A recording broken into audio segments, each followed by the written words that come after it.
सुन लो, इधर तो कुछ नहीं हुआ, इधर तो कुछ नहीं हुआ। मैंने ये नई खोज की है देश में, नई, और अगर दुनिया की भी हो जाए तो ताज्जुब नहीं होगा कि कैसे किसान को नकली बीज दिया जाता है और कैसे किसान को नकली खाद दिया जाता है। आप सपने में भी नहीं सोच सकते थे, न अधिकारी सोचते थे, न किसान सोचता था, न उपभोक्ता सोचता था कि खाद भी नकली आता है, बीज भी घटिया आता है और पेस्टिसाइड भी घटिया आता है। और मैंने ये 4 महीने में करके बता दिया कि जो व्यापारी किसान को लूटेगा वो व्यापारी जेल की हवा खाएगा, वो स्वच्छंद हवा में नहीं घूम सकता। और आपको ये भी पता है कि पिछले राज्य में जो थानेदार बन रहे हैं उनके पेपर लीक हुए थे। 78 थानेदार जेल के शिक्षों में इसलिए कि पिछले राज्य में मैंने आपको साथ लेकर लड़ाई लड़ी थी और आपने मेरे को भरपूर सहयोग दिया था। इस मौके पर मैं दौसा के ही नहीं, राजस्थान के सारे जवानों का आभार प्रदर्शन करना चाहता हूं कि मेरे को ताकत दी, जिसका परिणाम ये हुआ कि राज बदलने के बाद जिसने पेपर लीक किया वो जेल के शिक्षों में है, चाहे वो आरपीएससी का आदमी हो, चाहे वो थानेदार हो, चाहे कोई छुटभैया नेता हो, एक को भी सड़क पर नहीं घूमने देंगे। जिन्होंने जवानों के साथ ठगी की है, छलावा किया है, अत्याचार किया है, शोषण किया है, डॉक्टर किरोड़ीलाल के प्राण में तब तक तन में प्राण है, तब तक मैं जवान और किसान के साथ खड़ा हुआ हूं। मैं कतई बर्दाश्त नहीं कर सकता कि मेरे किसान के खेत में जहर डाला जाए। मैं कतई बर्दाश्त नहीं कर सकता कि मेरे किसान को घटिया क्वालिटी का बाजरा का बीज दिया जाए, गेहूं का बीज दिया जाए। और आपने देखा होगा कि मैं चारों ओर राजस्थान के हर कोने में घूम घूम के किसानों को उत्तम खाद, उत्तम बीज, उत्तम पेस्टिसाइड दिला रहा हूं ना, दिला रहा हूं। बिल्कुल। और जिस अधिकारी ने मैं लापरवाही की है, 11 अधिकारियों ने लापरवाही की थी, मैंने 11 के 11 को सस्पेंड करके घर भेज दिया। जाओ, तुमको नौकरी करने की आवश्यकता नहीं है। जो भ्रष्टाचारियों से मिलके हमारा किसान का शोषण करे, किसान को बर्बाद करे, उसको नौकरी में बर्दाश्त नहीं किया जा सकता। ऐसे ही मैं जवानों को कह के जा रहा हूं, मेरे विभाग में बहुत योजनाएं हैं। आप लोगों में सबकी नौकरी नहीं लगने वाली है, मैं कह रहा हूं आपको, सबकी नौकरी नहीं लगने वाली है। और जितने भी हमारे नेता घूम रहे हैं ना सोशल मीडिया पे, कुछ मेरे खिलाफ भी डालते हैं, कुछ मोदी जी के खिलाफ भी डालते हैं, बहुत कम राहुल गांधी जी के खिलाफ डालते हैं। ये जैसे जो भी इतने लोग पगड़ी बांध के नेता बनना चाहते हैं, सब नेता नहीं बनेंगे ना। आप सब नेता बनोगे, पर जिनको नेता बनना है उनको कैसा बनना है? डॉक्टर किरोड़ीलाल जैसा नहीं, लाल बहादुर शास्त्री जैसा, जिसने जय जवान जय किसान का नारा दिया और जब वो इस दुनिया से गए और उनकी जेब को टटोला गया तो एक देश के प्रधानमंत्री की जेब में 220 रुपए निकले।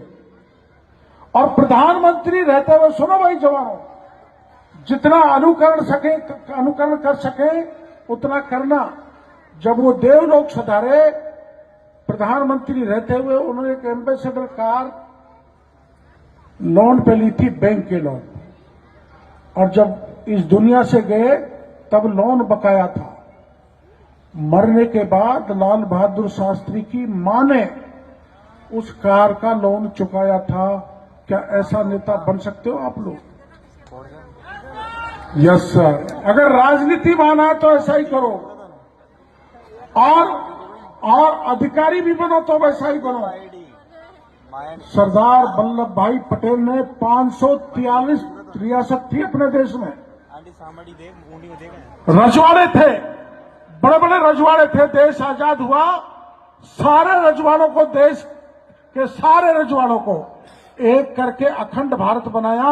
अगर सरदार वल्लभ भाई पटेल नहीं होता तो हमारा देश एक नहीं हो सकता था। नेता बनो तो सरदार वल्लभ भाई पटेल जैसे बनो, और अधिकारी बनो तो ऐसा बनो, कैसा, जहां एसपी लगो, पुलिस का अधिकारी लगो, तो गुंडों में भय होना चाहिए, बदमाशों में भय होना चाहिए। मां बहन बेटी की इज्जत सुरक्षित रखे, ऐसे पुलिस के अफसर बनने चाहिए, चाहे कुछ भी करना पड़ जाए। और जवान बनो तो कैसा बनो? अभी जो पाकिस्तान को आपको पता है, ऐसा कभी भी नहीं हुआ हमारे देश में आजादी के बाद कि कई सैकड़ों किलोमीटर अंदर घुस के हमारी सेना आतंकवादियों को, अड्डों को ध्वस्त कर आई। जवान बनो तो ऐसा बनो। इसलिए मैं जवानों का आह्वान करना चाहता हूं, आपके मां बाप ने सपने देख रखे हैं कि मेरा बेटा बड़ा अफसर बनेगा, बड़ा अधिकारी बनेगा, मेरे सपने पूरे करेंगे, और मां बाप के सपने पूरे करोगे तो मेरे देश का सपना पूरा करने में भी आप सफल होंगे। यहां डीपीएल ने अपना आयोजन किया, छठा आयोजन है।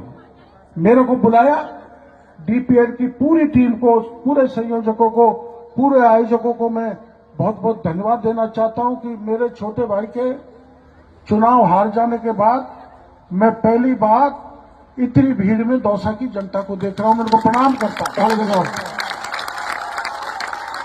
अगर ये टीम मेरे साथ नहीं लगी हुई होती उपचुनाव में तो जमानत जब्त हो जाती।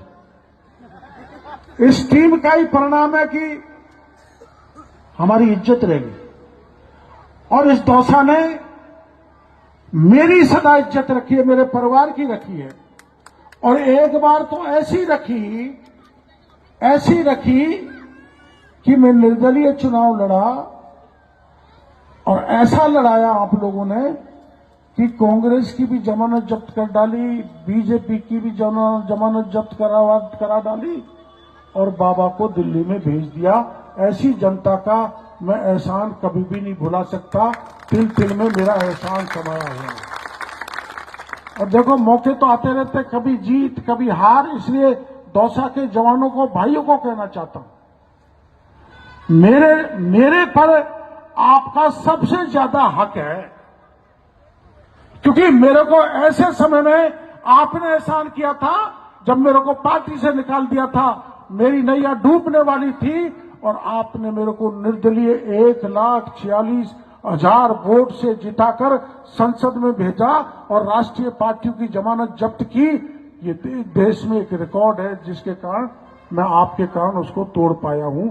आपका ऐसा आशीर्वाद सदा मेरे पे बना रहे। मैं चाहे किसी दल का हो, किसी जाति का भाई यहां पर हो, किसी धर्म का हो, किसी भी इलाके का हो, आप मेरे पास आओगे। और सुनो, मैं ऐसा नहीं हूं कि भीतर बैठा रहूं। मैं 2-2.5 घंटे एयरपोर्ट पे खुला बेंच में खड़ा बैठकर सबकी सुनवाई करता हूं। कुछ लोग गए ना, मंत्री छुपते हैं, मिलते नहीं आमतौर पर, हमारी सरकार के नहीं, पिछली सरकार के, और हम खुले में मिलते हैं। मैं डीपीएल के भाई, जो अपनी ये कमेटी है डेयरी प्रीमियर लीग, मैं इनको शुभकामनाएं देना चाहता हूं। आपका ये छठा आयोजन है, आपका सदा आयोजन ऐसा ही चलता रहे और वो सफलता की ओर चले। आज समापन के कार्यक्रम में मेरे को आपने बुलाया। अब ये डेयरी प्रीमियर लीग का कार्यक्रम था तो मैंने सोचा दूध जलेबी मिलेंगी गर्मा गर्म, लेकिन ये कुछ दिखाई नहीं दे रहा है। कहां पर है? इधर है, सामने। पियोगे दूध जलेबी, खाओगे अगली बार, और वो भी मेरी तरफ से अगली बार घोषणा। अगली बार मेरी तरफ से आपको घोषणा, भाई डीपीएल वालों, चाहे कितना ही पैसा लगे। एक बार मैंने यहाँ वो हलवा, सुनो, हलवा बड़ा चपाती वो खिलाई थी पूरी, जो सब लूट ले गए तुम। हलवा पकौड़ा देसी घी का जो तुमने सबने उनको, ये लोग अच्छे हैं। ये ऐसे लोगों को बुलाएंगे तुमको हम गेट पर से नहीं आ देंगे। तो आपने बुलाया, उसके लिए धन्यवाद। और सबसे बड़ा धन्यवाद, मैं एक लिस्ट पढ़ रहा हूं, सुनना ध्यान से। डॉक्टर SD शर्मा के बेटे आयुष्मान हॉस्पिटल वाले, इधर बुलाओ, माला लाओ।